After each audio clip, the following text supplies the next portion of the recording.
దేశంలో మొట్టమొదటిసారిగా భారతీయ జనతా పార్టీ పాలనలో రైతులను రాజులను చేసే విధంగా వ్యవసాయ చట్టాన్ని రూపొందించడం జరిగింది.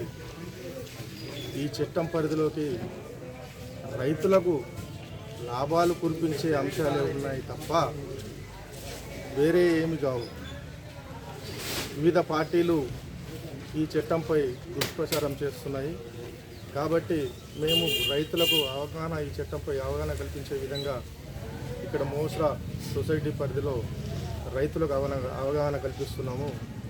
దీని ద్వారా రైతు తన పంటను తను ఏ మార్కెట్లోనైనా సరే, ఇక్కడ జిల్లాలోనైనా సరే, రాష్ట్రంలోనైనా సరే, వివిధ రాష్ట్రాల్లో అయినా సరే, భారతదేశంలో ఎక్కడైనా అమ్ముకునే వెసులుబాటు ఈ చట్టం ద్వారా కల్పించబడుతుంది.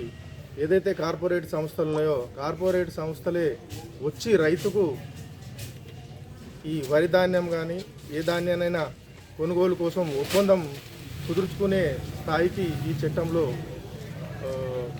వెసులుబాటు ఉంది. కానీ భూమిపై ఎటువంటి వెసులుబాటు లేదు. వెసులుబాటు కార్పొరేట్ సంస్థలకి ఏం ఒప్పందం కల్పించలేదు. కాబట్టి రైతుకు ఎటువంటి నష్టం లేదు. దీంట్లో రైతులకు ఓన్లీ ధాన్యం పరంగానే ఒప్పందం కుదుర్చుకొని పంట అయిన తర్వాత ఇప్పుడు మొదటగా పంట కంటే ముందు కూడా రైతుతో ఒప్పందం కుదుర్చుకొని పంటకు ఏ రేట్ అయితే మద్దతు ధర ఇస్తామంటారో ఆ రేటుకు రైతుకు ఒప్పించి పంట అయిన తర్వాత వాళ్ళే కార్పొరేట్ సంస్థలు వచ్చి తీసుకుపోయే పరిస్థితికి ఈ చట్టం ఉంది. కాబట్టి మేము ఈ వ్యవసాయ చట్టాన్ని